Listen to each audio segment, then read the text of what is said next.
Burgess here with Music Marketing TV. Today we're going to be looking at how to make this sort of a chord bass line. Let's just hear this.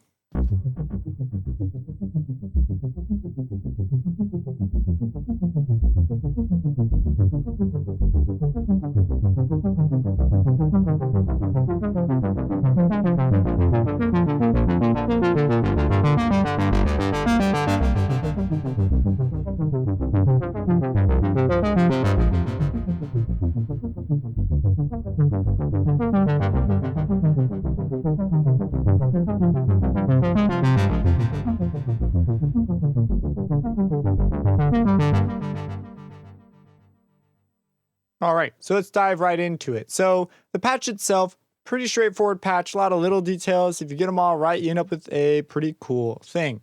So let's go ahead and do this. Now we are going to write the MIDI as well. I think writing the MIDI is an important part of this, understanding how once you have the patch, you know, how do you get it to sound that way?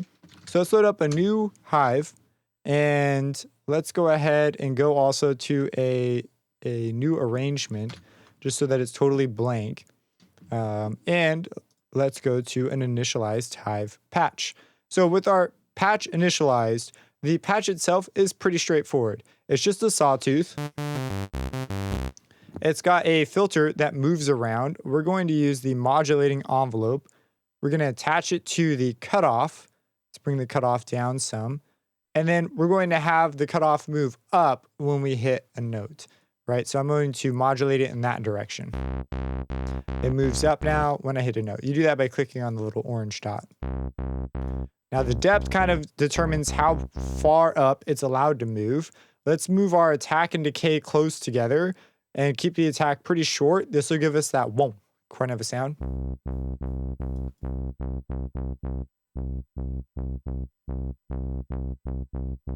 We're just gonna... The sustain is after you hold it down, sort of where it's allowed to go, like how much, if you hold down. We're not gonna be holding down notes very much, so it's not gonna matter too much, so I'm gonna keep it kind of short. But the attack, if you go too long, the attack will lose its bounce. And then the distance from the attack to how long the decay is allowed to, you know, how short the decay is, will give us that initial boom kind of a sound. So these two are sort of the key indicators. We're gonna go over to the effects. We're gonna be using a soft clipper. This will pump it up for us, add in a lot of that high end. I just want some of that lovely warmth to come in, and we'll then dial this back some. How bright you want to go is kind of up to you. I'm going to go with a verb. Just adjusted the decay, made the decay a little bit shorter. It didn't do that much, but you can mess with this more if you want. We're going to go for a compressor now and just pump this a bit.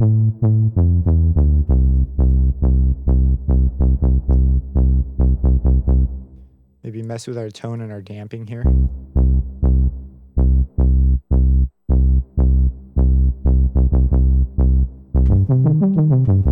Okay, so when I'm playing, I like to typically mess with legato mode because then the notes blur together, so when they overlap.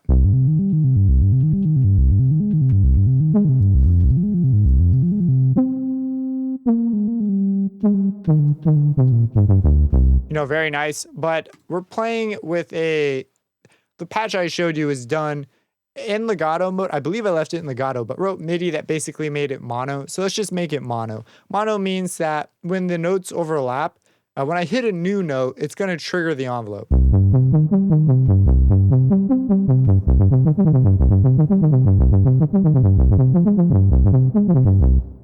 Like that.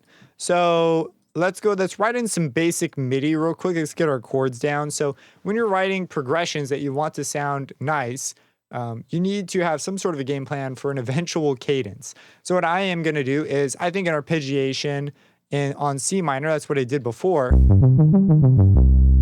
And I'm going to play the root, the fifth, and then I'm going to outline the chord at the top. So C, E, E flat, G. And then I'm just coming back down. So this is just the chord being outlined. And right off the bat, we can already make some better decisions about how we did the attack here. Maybe set this a bit lower and change the attack speed.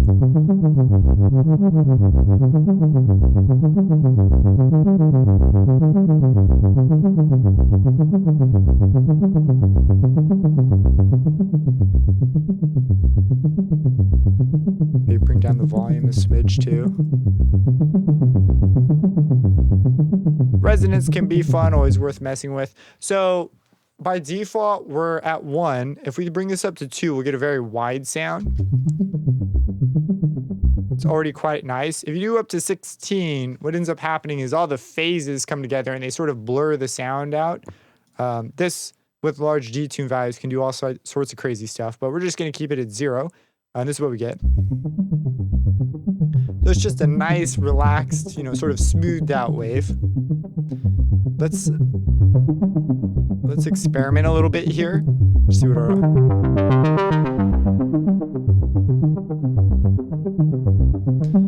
I'm fine with that. Now, with the soft clip, the other one that I think is kind of fun is the fold back.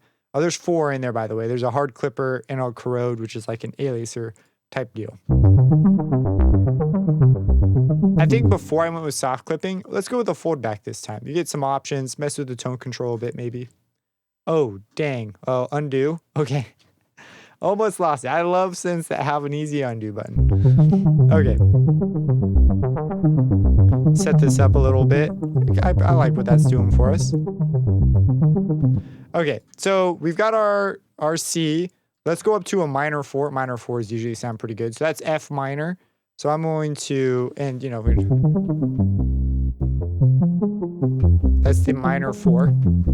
So let's go, we're going to make these Fs to go to F minor. And I might do something to make the tail bit a little bit longer or even make the note shorter.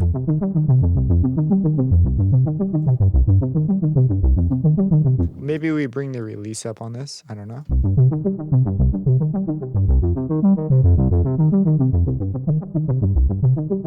Some options. Some weird stuff happens when the release is longer than before the... If you have your release too long, it's got to make a decision on what to do when the envelope re-triggers because the envelope hasn't finished on the release. So you can get some like extended tail type stuff with that sort of a behavior, but that's not really what we're going for. And you could get a similar thing out of just, in our case, writing longer notes with the legato mode on. Then you'd kind of get the benefits of both worlds. But it's pretty nice where it's at. Maybe mess a little more with the compression.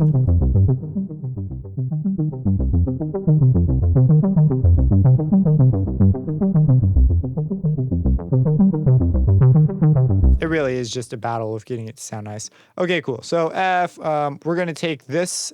C is fine where it's at. We've got an E flat. Let's move this up to an F and these up to B flats. And they'll say G sharp if you zoom in because FL doesn't support flats still. Okay, so with that, we have here our F minor chord. F minor, if we want to be kind of cool in the key of F, you know what? Let's stay away from being too cool. What I'm vibing is let's go to a B flat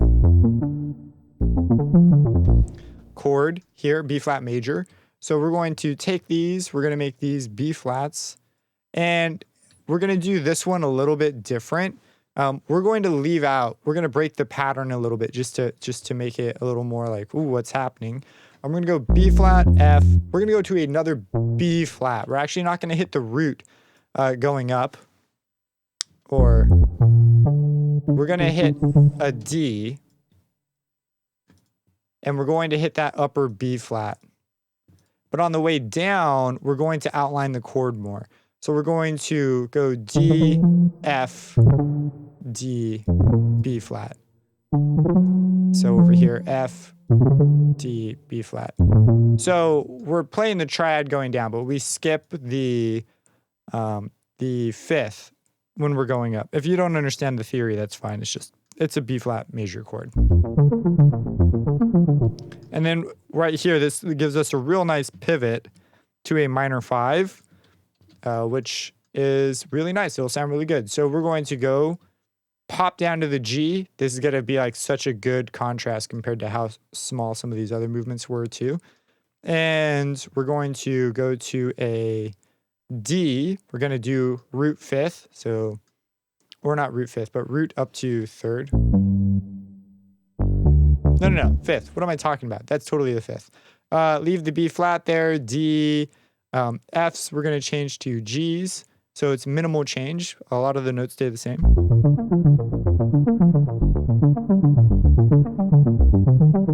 And it pulls real nice. So there's the cadence. That's going to be real important, right? Musically speaking, this resolution from the B flat up to the C is going to be good. If we take this and we make these Bs, this would be like considered even stronger, tonally speaking, at least, because now you've got this half tone resolution happening.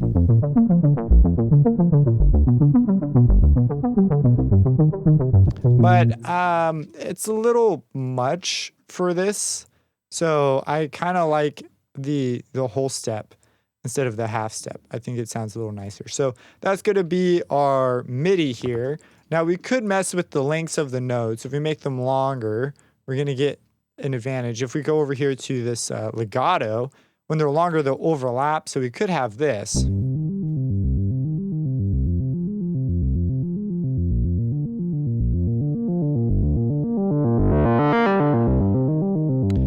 But then we don't get the envelope attacking every time, so that might be something that you want. What you could do, though, is have some of them attack. So we could have like, and this one could be shorter. Oh, my bad. Let's grab this. Just shorten that one. You could do stuff like that. I am going to shorten them all down and I'm just short, just barely too short, so that the envelope re-triggers even though we're on legato. Or you could do what I said earlier and just make it monophonic.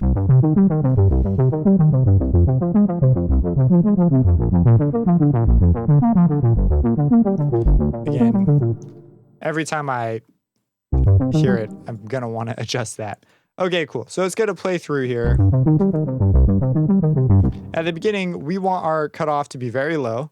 We will browse parameters, move this cutoff here, and the cutoff will be very low.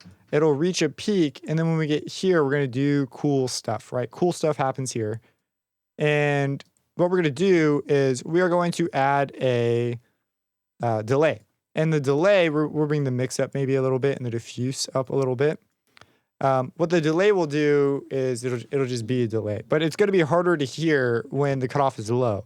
And when it brightens up, we can slam the cutoff down and we'll hear these echoes of the high part of the sound throughout the pulsing bass. And since our bass has been written to sort of rhythmically reinforce it, and all the chords are very closely related, this will sort of function as a pedal point, which is very nice. This is a nice thing. As you can see, it opens up.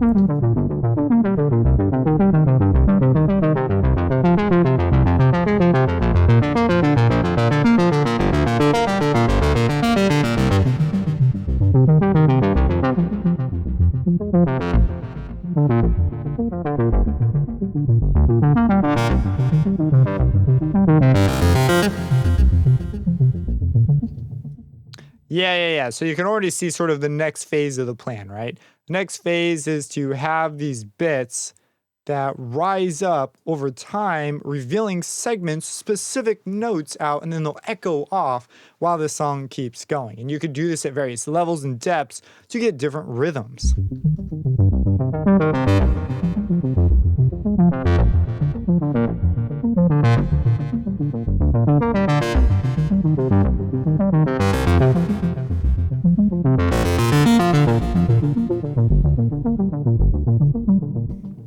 Yeah, so let's just wrap this up over here. Well, maybe we'll have it come up, slam down, a little one right here.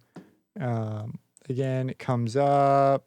Maybe it takes a little longer to turn down, and it sort of echoes off into the distance. Although there's no new notes here, so it won't matter that much. So we'll just have it be a straight line. and we'll have it extend out so the playhead doesn't just go back.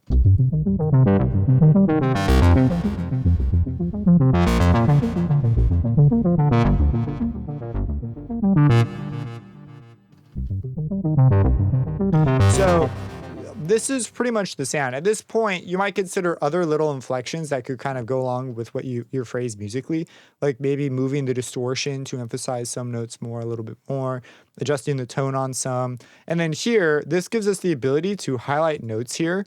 So instead, on this next one, we might make this one unique. First off, having the exact same chord progression over and over and over can be nice and work, and there's lots of songs that do that. But there's a lot of room here for like voicing and just improving things, and maybe swapping out a couple chords for chords that do a similar job but just offer a little bit of interesting differences, movements, and maybe writing a second cadence, meaning another chord progression. But as far as this goes, this is the very beginning of the song. It's the first thing you're hearing. So I think this is like interesting as it is. And let's go in here.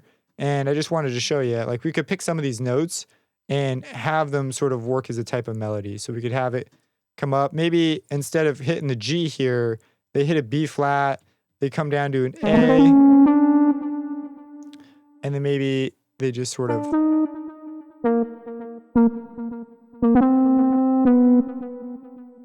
I don't know.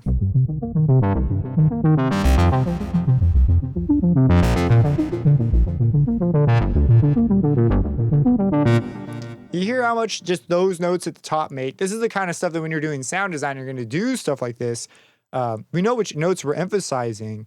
No velocity changes here, but you can all of a sudden give this huge sense of melody with almost no change to what's happening down here. I mean, we could do more stuff down here. We could add another bass line that's going up and down, playing things.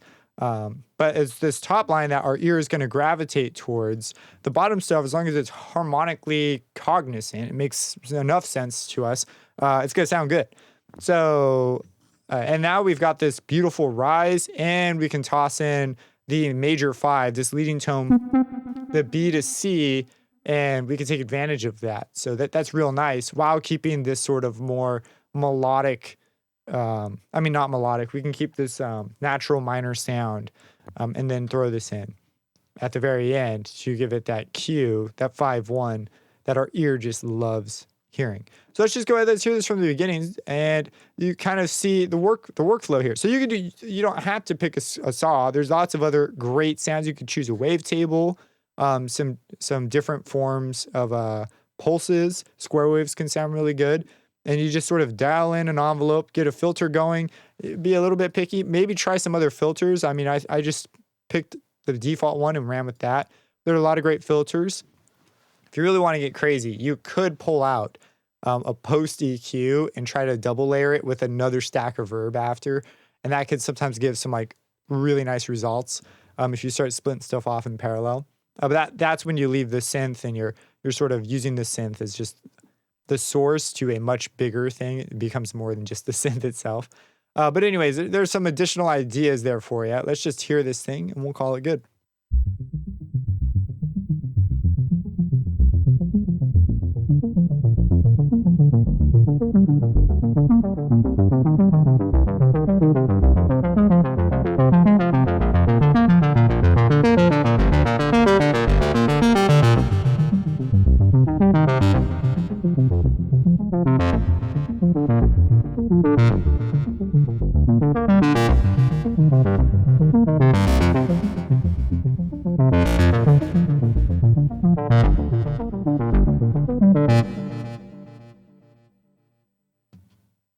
If you have any questions about this, feel free to let me know down in the comments. Subscribe and hit that bell icon for future videos, and have a blessed day.